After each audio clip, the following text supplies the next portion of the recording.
আমার দাবি হলো ওনাকে এখান থেকে পদত্যাগ করার পর ওনাকে অ্যারেস্ট করা উচিত। চুপুর মতো যে একদম মুজিববাদী একজন লোকের পাঁচাটা গোলাম, এরকম একটা ব্যক্তিত্বহীন আমরা আর কোনো রাষ্ট্রপতি দেখতে চাই না। রাষ্ট্রপতি নির্বাচনের প্রক্রিয়ায় কি সর্বদলীয় ঐকমত্যের উদ্যোগ নেওয়া উচিত কিনা, নতুন রাষ্ট্রপতি নির্বাচনের বিরোধী দলগুলোর মতামত কতটা আসলে গুরুত্ব পাওয়া উচিত বলে মনে করেন? আপনাদের এই রাষ্ট্রপতিকে অপসারণ নিয়ে আপনাদের শুরু থেকেই জোরালো দাবি ছিল। আপনারা প্রথম দিন, সংসদের যে প্রথম দিন, সেই দিন আপনারা ওয়াকআউটও করেছিলেন 2 মিনিট সময়। ধন্যবাদ। আমি একটু আসতে চাই যে ভেরি ইন্টারেস্টিং যেই ব্যক্তি 2025 সালের ডিসেম্বর মাসে বলল আমি আর থাকতে চাই না, তাকে এতদিন ধরে রাখলো কে? উত্তর বিএনপি। তাহলে সে তখন তার সমস্যা ছিল না, তখন সে কি কথা বলেনি শেখ হাসিনার সাথে?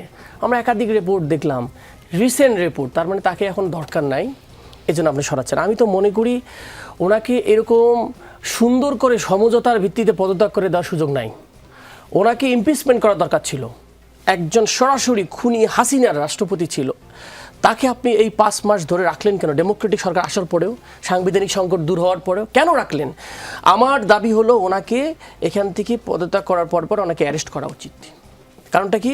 উনি ব্যাংক দখলের সাথে জড়িত, ইসলামের টাকা যখন গেছে ইসলামী ব্যাংক থেকে, এবং 11 থেকে 16 সালে উনি দুদক ধ্বংস করেছেন। এখন আমার ইস্যু হলো এই ফুল স্টেকের পিছনে বিএনপি কেন 5 মাস লেট করলো? এর একটা প্রশ্ন জাগলো। প্রশ্নটা হলো ওনারা তত্ত্বাবধায়ক সরকারের সময় যেন ওনাদের নিয়োজিত রাষ্ট্রপতি থাকতে পারে, এবং ওনারা যেভাবে কে এম হাসানকে কেয়ারটেকার করেছিল একটু পজিশনিং করে, আবার যেহেতু old system of caretaker system আমরা রাখতেছি, তাহলে ওই সময় হয়তো বিএনপির যে সর্বশেষ প্রধান বিচারপতি থাকবেন তাকে রাখার একটা সিস্টেম হিসেবে করার জন্য। সুতরাং ওভারঅলি যে লোক আগে থেকে চলে যেতে চাইছে তাকে জোর করে কেন রাখলো, এটা আমার একটা কোয়েশ্চেন। সেকেন্ড হলো একজন খুনি যে আমাদের রাষ্ট্রের জন্য খুবই ভয়ঙ্কর, ইন্ডিয়া থেকে ষড়যন্ত্র করতেছে, তার সাথে সে নিয়মিত কমিউনিকেশন করতে, এখন একটা অজুহাত দেখানো হচ্ছে। সুতরাং এটাকে দেখার বিষয়।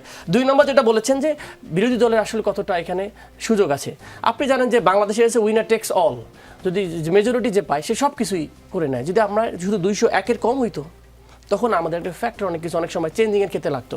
বাট আমরা প্রত্যাশা করি বিরোধী দলের জায়গা থেকে যে এমন কাউকে দেওয়া হোক যে রাষ্ট্রপতি আসলে বাংলাদেশের মানে কনস্টিটিউশনাল হেড দেখা হয়, যেন একটা মানুষ উঁচু করে কথা বলতে পারে যে না, আমাদের রাষ্ট্রপতি এমন একজন ব্যক্তি, 10 সেকেন্ড, যাকে বলা যায় যে really he is representing the all people, not the party people.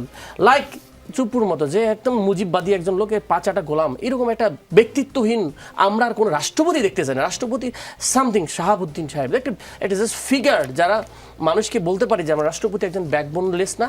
এবং আমাদের জুলাই সনদ যদি আমি যে অক্ষর কি পালন করবো জানি না, কিন্তু রাষ্ট্রপতিকে পাওয়ার দেওয়ার কথা, ব্যালেন্সের করার কথা বলা আছে, সেগুলোর সাথে কিন্তু অনেক কিছু রিলেটেড। শেষ করবেন।